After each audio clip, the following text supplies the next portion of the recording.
আমরা আসছি ময়মনসিংহ শহরের গফরগাঁও উপজেলায়। গফরগাঁও থানার পুকুরিয়া গ্রামের দারুল হুদা মহিউসুন্নাহ মাদ্রাসায় আমার কিছু পরিচিত মুখ এবং আমার গ্রামের কিছু সূর্য সন্তান থাকে, তাদের সাথে দেখা করে আসা যাক, চলুন। আসসালামু আলাইকুম রহমতুল্লাহ। রফিক ভাই যেহেতু রংপুর থেকে আসছেন আমাদের মাদ্রাসা পরিদর্শন করতে, তা এখন সংক্ষিপ্ত হবে আমাদের যে পাশে যে মাদ্রাসাটা দেখা যাচ্ছে ওটা আমাদের কিতাবখানা। আজকে আমাদের বয়ান চলছে, আমাদের বাৎসরিক যে একটা জিম্মাদারি, যে কে কোন দায়িত্বে থাকবেন এগুলো বন্টন চলছে। এই অবস্থায় আমাদের এখানে ক্লাসের মধ্যে ছাত্র অনুপস্থিত। এটা হলো মেশকাত জামাত, যেটা মেশকাত শরীফ আমরা পরিচিত, এবং হেদায়া কিতাব বড় বড় ধরনের কিতাব পড়ানো হয়। এটা আমাদের কিতাবখানার প্রায় 10 নম্বর জামাত, 10 নম্বর পর্যায়ে জামাত। তার পাশেই আছে দারুল হাদিসের দাওরা হাদিসের আমি যত করে পড়ি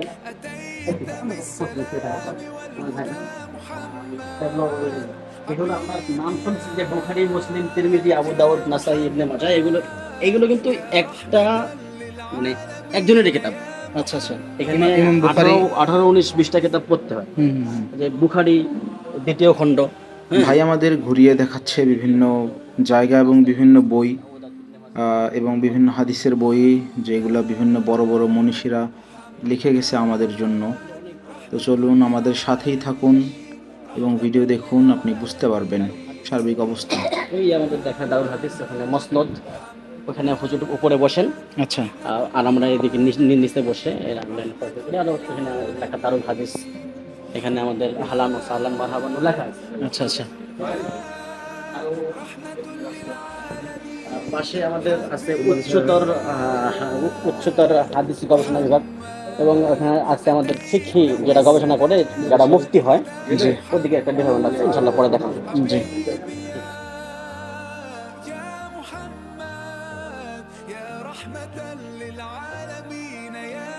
তারপরে মুফতি হয়, মুফতি হয় যারা, যারা মুফতি হয় এদের ঠিক বলতে গেলে গভীর জ্ঞান নাকি?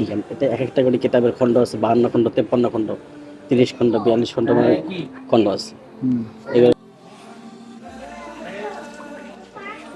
জামাতের নাম হচ্ছে শরহে জামি, এটা ক্লাসের নাম। এটা আর এটা ক্লাস হচ্ছে শরহে, এটা হচ্ছে কাফিয়া। কাফিয়া, কাফিয়া সরজামি।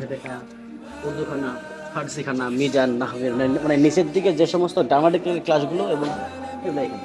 এগুলো এখানে হয় না? আর পাশে কিন্তু আমাদের বোর্ডিং, মানে যেখানে রান্না বান্না হয়।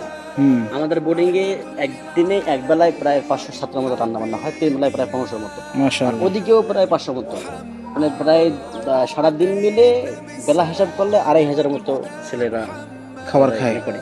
আর এই রান্না বান্না সবগুলো কিন্তু ছাত্ররাই করে, মাশাআল্লাহ মাশাআল্লাহ। ছাত্ররাই করে, এবং বাইরে কোনো বাবু ছিল।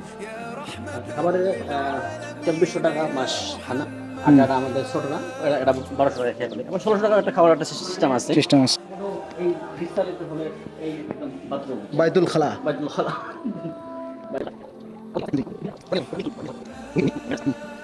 আমাদের হুজুর, বড় হুজুর তাফসীরে জালালাইন। এই আমরা যে জালালাইনের নাম শুনছিলাম, এই তাফসীরে জালালাইন, এই কিতাবটা হলো তাফসীরে জালালাইন। তাফসীরে জালালাইন এটা বইয়ের নাম। হেদায়া বই কিতাবের নাম। এটা হচ্ছে যারা মুফতি হতে চায়, এটা এটা 1 খণ্ড, 2 খণ্ড, 4 খণ্ড পড়তে হবে। আচ্ছা, এটা সর্বনিম্ন কিতাব, যে একটু এলাম কালাম এবং এই লাইনের মধ্যে। আচ্ছা। যদি কেউ এই 4টে কিতাব পড়তে পারে, তাহলে সে মোটামুটি হবে মানুষকে দিনের মাসলা সম্বন্ধে একটু বলতে পারবে। আর ওইখানে হুজুর বসেন, বড় হুজুর বসে। আর এখানে ছাত্ররা পড়ে। আমাদের এখানে চেয়ার টেবিলের কোনো ব্যবস্থা নেই। না। আসলে চেয়ার টেবিলের এলেম তো আসলে আসলে ওগুলো হইতেছে অন্য লাইনে এলাম, এটা চেয়ার টেবিল ছাড়া ছাড়া। নিচে বসা হয় এবং টুলের মধ্যে এলে ছাত্ররা এবং হুজুররা মিলে মাছ চাষ করা হয়। এবং বিলের আশপাশ যে সমস্ত জায়গা আছে, এই সমস্ত জায়গাতে লেবু বা আমাদের বিভিন্ন তরি তরকারি, চারা থেকে শুরু করে সবজি, ফল ফলাদি এখানে করা হয়। এগুলো থেকে আমাদের ছাত্ররা উপকৃত হয়, মাদ্রাসাও উপকৃত হয়। আর এগুলো থেকে মাছ বা অন্য কিছু দিয়ে আমাদের মাদ্রাসার ছাত্র এবং বোর্ডিংয়ে যে সমস্ত ছাত্ররা খায়, এইগুলিতে উন্নতি হয়। এটা আমাদের মাদ্রাসার একটা আর্নিং সোর্স। আবার এর দ্বারাই ছাত্রদের কিছু মাদ্রাসার সাথে একটা সম্পৃক্ততা বাড়ে, এবং এটা একটা সদকা জারিয়া। সব হয়ে যায়। আর এখানে বিকালবেলা একটা পরিবেশের মধ্যে যে থাকা হয় আর কি, পরিবেশের মধ্যে যারা কিতাবাদি নিয়ে পড়তে আসে তারা কিতাবাদি পড়ে আর বসে একটু হালকা পাতলা আড্ডা দেয়, বিশ্রাম দেয়। একটা পার্ক সিস্টেমের, এটা আমাদের লেবু বাগান। লেবু বাগান। এখান থেকে আমরা লেবু সংগ্রহ করি এবং নিজেরাও এখান থেকে লেবু চাহিদা করা হয় এবং আমাদের বাণিজ্যিকভাবে কিছু লেবু চাষ করা হয়। আচ্ছা, বিক্রিও হয় তাই তো? বিক্রিও হয়। এখানে মাছ চাষ হয় এবং ছাত্ররা থেকে শুরু করে জাল জাল টানা থেকে শুরু করে মাছের জালি কাজ সব ছাত্ররাই করবে। পাশে এই রেটের ভাটা, এটা আমাদের ময়মনসিংহ জেলা গফরগাঁও থানা পুখুরিয়া গ্রাম দারুল হুদা মহিউসুন্নাহ মাদ্রাসা। দারুল হুদা দারুল হুদা মহিউসুন্নাহ, সংক্ষেপে পুখুরিয়া মাদ্রাসা, এটা কমি মাদ্রাসা। এখানে আমাদের বাইরের ডিস্ট্রিক্টের ছাত্ররা প্রায় সংখ্যা প্রায় 3-4 শতাধিক হবে। রংপুর থেকে আমাদের প্রায় 50 জনের মতো এবং উত্তরবঙ্গ থেকে প্রায় 100 জনের উপরে আমাদের। ওয়ালাইকুম আসসালাম। এখানে আমাদের যে ধান চাষ করা হয়, এই ধান চাষগুলো ছাত্ররা করে। এগুলো সব ধান চাষ থেকে শুরু করে ধান কাটা পর্যন্ত? ধান চাষ থেকে শুরু করে রোপণ থেকে শুরু করে সব কিছু ছাত্রদের করা হয়।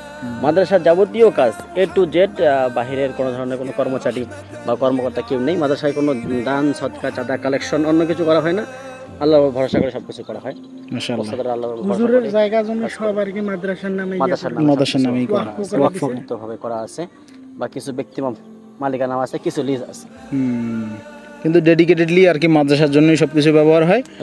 আর এখানে মাদ্রাসার সব ছাত্র শিক্ষক ওস্তাদদের উদ্দেশ্য এক হওয়ার কারণে এখানে কোনো ভেদাভেদ কোনো ধরনের কোনো পদবি নিয়ে কোনো ধরনের কোনো সংঘাত এবং মারামারি থেকে শুরু করে না, এটা মিলেমিশে আপসে সবাই থাকে, সবার উদ্দেশ্য এক এবং সবাই মিলে জেলে থাকা হয় এবং উদ্দেশ্য আল্লাহকে রাজি খুশি করা এবং দিনকে প্রসার করা, মানুষের ঈমান আমল করার জন্য একটা কেন্দ্র মারকাজ তৈরি করা। মারকাজ না, মারকাজ বলে তো, মারকাজ, সরি মারকাজ। তো আমরা আছি এখন ময়মনসিংহ জেলার কি বলে এটাকে, গফরগাঁও উপজেলায়। তো এটা বড় পুকুরিয়া একটা আপনার মাদ্রাসা। এই মাদ্রাসা অনেকটাই প্রসার, মাদ্রাসাটা বিস্তীর্ণ এলাকা জুড়ে অবস্থিত। তো এই মাদ্রাসার সার্বিক পরিস্থিতি আমাদের ভাইরা, এলাকার ভাইরা, ভাতিজারা, চাচা অনেকেই আছে, তাদের সাথে দেখা সাক্ষাৎ করার জন্য আমি আসছি। তো দেখে আমি অতীব মুগ্ধ।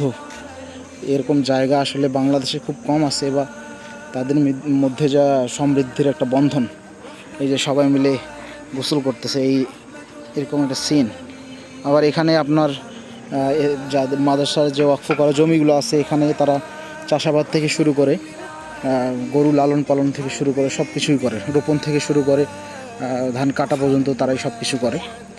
তো আসলাম এখানে দেখতে। আমার সাথে আছে এই যে রুমি, আমার ভাতিজা, আমার সাথে আছে আমার ভাই রকি ভাই, গেছে কই? জি আচ্ছা। যদিও এখানে ভিডিও করা তেমন একটা অনুমতি নাই, আমি তারপরও চুপচুপ করে ভিডিও করতেছি যাতে আমি এই জিনিসটা স্মৃতি হিসেবে রাখতে পারি। তো আমার তেমন কোনো উদ্দেশ্য নাই, জায়গাটা দেখে মোটামুটি আলহামদুলিল্লাহ ভালো লাগলো। ইনশাল্লাহ এখানে আসলে আপনাদের বাচ্চা কাচ্চারা বা পরবর্তী জেনারেশন ভালো কিছুই শিখতে পারবে আশা করি। এটা হচ্ছে তাদের রাজভোগীয় রান্নাঘর। আমাদের জন্য ছিল কিছু ওয়েলকাম ড্রিঙ্কস এবং কিছু খাবার, যা আমরা খেয়ে অতীব তৃপ্ত অনুভব করেছি এবং কিছু ছবি তুলেছি ভাই ভাতিজারা মিলে এবং আমার চাচা মিলে। তো আমরা সার্বিক পরিস্থিতি যদি বিবেচনা করি, অনেক ভালো আছে তারা এবং আল্লাহর জন্য তারা দিন শিখতেছে। তো ধন্যবাদ আপনাদেরকে আমার এই ভিডিও দেখার জন্য। আসসালামু আলাইকুম রহমতুল্লাহি ওয়া বারাকাতুহু।